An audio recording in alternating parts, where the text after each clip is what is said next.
Reactivate చేసుకోవాల్సిన గురుతర బాధ్యత ఒక్క పోలీసులదే కాదు. Please do not keep and leave everything to police. Do not leave everything to CISF, CRPF, BSF, ITBP, Assam Rifles. No, they are doing their excellent job. Let them do. We, the people of India, the people of Andhra, Telangana, we have to be very vigilant. Awareness, అన్నిటికి మించి ఎటువంటి suspicious activities ఉన్నా ఇమ్మీడియట్గా law enforcement ఏజెన్సీస్కి చెప్పాల్సిన, పోలీసులకి చెప్పాల్సిన బాధ్యత. అంటే ఇక్కడ కొన్ని మినహాయింపులు ఉన్నాయి సార్. ఎస్, ఆంధ్రప్రదేశ్, తెలంగాణ, అలాగే వెస్ట్ బెంగాల్, కేరళ, తమిళనాడు, ఈ 5 రాష్ట్రాల్లో పోలీసులకు చెప్పిన ప్రయోజనం లేదు. ఎందుకంటే చేయగలిగిన సామర్థ్యం వాళ్ళకు ఉన్నప్పటికీ కూడా వాళ్ళని చెయ్యనీయని వ్యవస్థలు వాళ్ళ పైన నెత్తినెక్కి డ్యాన్స్ కడుతున్నాయి.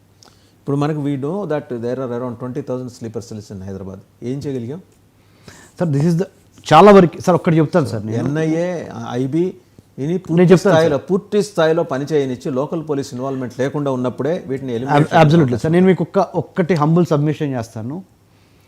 ఉగ్రవాదానికి వ్యతిరేకంగా కౌంటర్ టెర్రరిజం మీద పనిచేస్తున్న వాడిగా గత 15 ఏళ్ళగా నేను మీకు ఒక విషయం చెప్పగలను. 100 అటాక్స్ మనకైతే 100 అటాక్స్లో ఓన్లీ ఏదైతే ఒకే ఒక అటాక్ ఉంటుందో అదొక్కటే బయటపడిద్ది వాళ్ళు చేసిన అటాక్. 99 అటాక్స్ సక్సెస్ఫుల్గా మన పోలీసు, మన ఇంటెలిజెన్స్ వ్యవస్థలు పనిచేయబట్టే. Since our intelligence and our police are working hard. Question చేయట్లేదండి, పొలిటికల్ అడ్మినిస్ట్రేషన్స్ ఇన్వాల్వ్మెంట్ నేను క్వశ్చన్ చేస్తున్నా ఇక్కడ. Absolutely, I understood. మిగిలిన ఈ 5 రాష్ట్రాలే ఎందుకు మాట్లాడితే 27 రాష్ట్రాలు మాట్లాడాలి. ఈ 5 రాష్ట్రాలు అదే చెప్తాను. కానీ కేరళ ఎంత ప్రమాదకరం. పిఎఫ్ఐ అవును, వాళ్ళు బస్సుల మీద ఎక్కి ఉగ్రవాదులు హైకోర్టు వైపు తుపాకులు పెట్టినప్పుడు ఏం చేసామండి మనం? లోకల్ పోలీస్ ఏం చేస్తుంది? ఎందుకు చేయనీయలేదు వాళ్ళని? నాకు అర్థమైందండి మీ యొక్క సెంటిమెంటు. అది మీ గుండెల్లో నుంచి వచ్చిందే కాదు, ప్రజల తరపున మీరు ప్రశ్నిస్తున్నారు. నాకు అది అర్థమైంది. దాన్ని నేను గౌరవిస్తానే, మీరు అడిగిన దాన్ని సమర్థిస్తానే. నేను ఒక మాట చెప్తున్నా. ఏం చెప్తున్నానంటే, జనరల్గా మన జనాలకి తెలియాల్సింది చెప్తున్నా. 99 ఉగ్రవాద దాడుల్ని because of the ability of the police and other intelligence agencies we have been countering and neutralising 99 attacks led by terrorist organizations on India.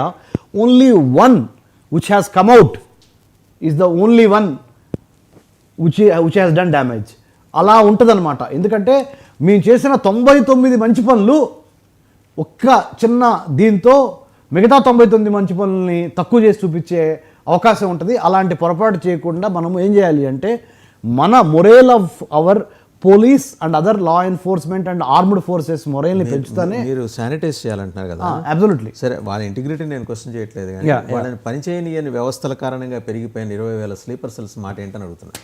Absolutely sir. ఆ స్లీపర్ సెల్స్ని మనము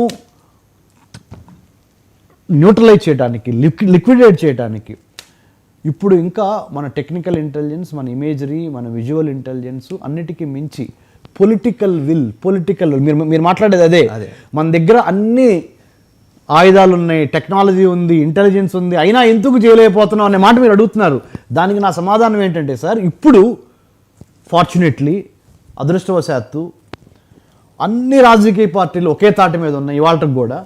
ఈసారి వెస్ట్ బెంగాల్ అయినా, అది కేరళ అయినా, ఇంకా ఏ రాష్ట్రం అయినా, ఏ పార్టీ అధికారంలో ఉన్నా ఒకటే జెండా, ఒకటే ఎజెండా దిశగా ఆ బైపార్టిజాన్ అంటే అన్ని రకాల పార్టీలు, మతాలు, కులాలు కలిసి భారత్ని ముందుకు తీసుకెళ్లే విధంగా ఉగ్రవాదాన్ని తగ్గించడం కోసం కంకణం కట్టుకొని ఉన్నాం సార్. ఈసారి మట్టికి పాకిస్తాన్కి నో లెట్ అవుట్ సార్. ఈసారి మట్టికి స్లీపర్ సెల్స్ ప్రతి దాన్ని అంటే తుదముట్టించేంత వరకు భారతదేశంలో ఉన్న స్లీపర్ సెల్స్ని కూడా మన అన్ని రక్షణ వ్యవస్థలన్నీ కలిసి పనిచేస్తున్నమాట వాస్తవము. We got to believe in it. We are working round the clock. Right. అంటే ఇప్పుడు 20,000 మందిలో కనీసం ఒక 5-6 మందిని మనం ఎలిమినేట్ చేయగలిగామా హైదరాబాద్లో? చాలా మందిని చేయగలిగాము. మనం కావాలని ఆ అధికారిక లెక్కలు we are not able to because of, ఎందుకంటే మన ఎనిమీ గురించి people in and around Hyderabad are frightening about the existence of sleeper cells. లేదండి, భయపడాల్సిన అవసరం లేదు. ఇప్పుడు వాడు బంగ్లాదేశ్లో వాడు పట్టుబడ్డాడు, ఇంటెలిజెన్స్ ఆఫీసర్. వాడు వెస్ట్ బెంగాల్లో పట్టుబడిన బంగ్లాదేశ్ ఇంటెలిజెన్స్ ఆఫీసర్, వాడు బిచ్చగాడి రూపంలో. మన హైదరాబాద్ ట్రాఫిక్ సిగ్నల్స్ దగ్గర చాలా మంది ఇలాంటి వాళ్ళే ఉన్నారు. అదే సార్, అదే వాళ్ళు ఎందుకని కనీసం టచ్ చేయట్లేదు పోలీస్? సార్ ఒకటే చెబుతున్నాను, మనము there is no need to be panic or there is no need to be fearful. We have been successfully చాలా విజయవంతంగా ఎన్నో ఉగ్రవాద సంస్థల్ని, ఉగ్రవాదుల ఫండింగ్ని, ఉగ్రవాదులకు చెందిన మూలాల్ని చాలా వరకు ఏరిపారేస్తున్నాము. దాంట్లో ఎటువంటి డౌట్ లేదు. మనకి సురక్షిత భారత్ దిశగానే మనం పనిచేస్తున్నాము. మీరే అన్నారు వెస్ట్ బెంగాల్లో బంగ్లాదేశీ ఇంటెలిజెన్స్ ఆఫీసర్ బిచ్చగాడి రూపంలో ఉన్నాడు, దొరికాడని. అలా దొరికిన వాళ్ళు చాలామంది ఉన్నారు. కొన్నిసార్లు మనము ఆ వివరాలు పబ్లిక్లో బయట పెట్టట్లేదు. ఎందుకు పెట్టట్లేదు అంటే శత్రువుకి మనము ఇన్ఫర్మేషన్ ఇవ్వకుండా మనం మన పని కామ్గా చేసుకుపోతున్నాము.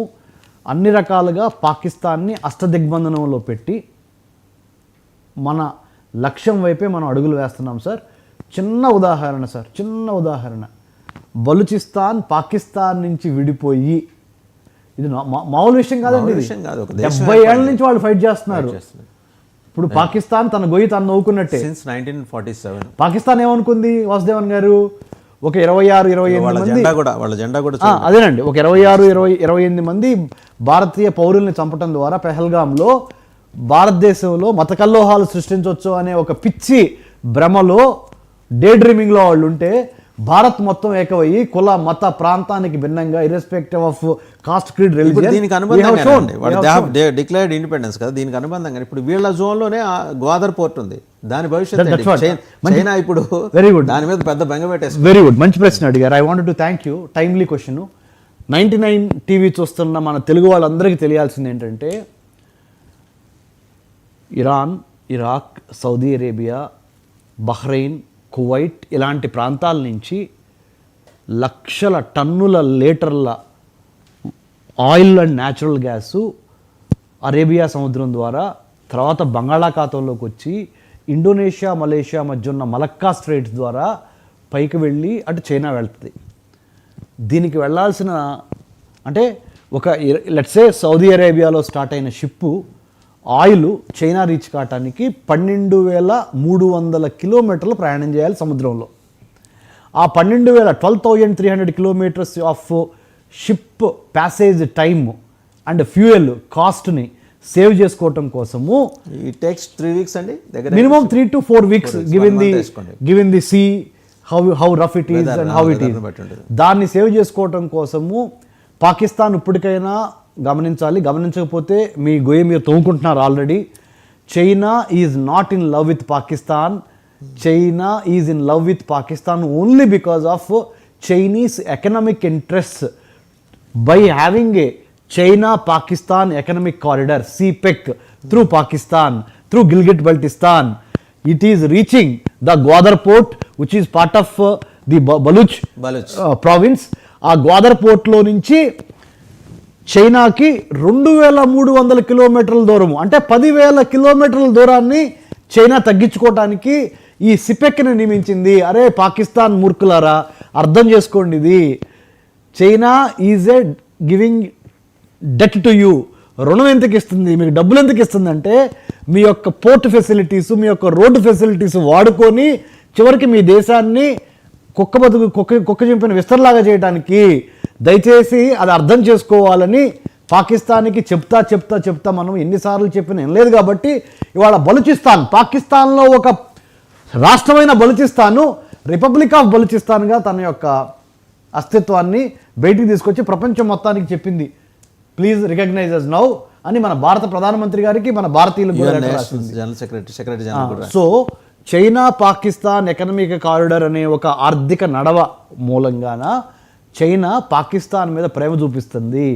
మొన్నటి వరకు అమెరికా ప్రేమ చూపించింది పాకిస్తాన్ మీద, ఇప్పుడు కూడా ఎందుకు చూపిస్తుంది అంటే పాకిస్తాన్ మీద ప్రేమతో కాదు, అక్కడ ఉన్న సోవియట్ ఇన్ఫ్లుయెన్స్, అప్పుడు 1989 సంగతి చెప్తున్నా, ఇప్పుడున్న రష్యన్ ఇన్ఫ్లుయెన్స్ని తట్టుకోవడానికి వాళ్ళకు ఒక బేస్ కావాలి.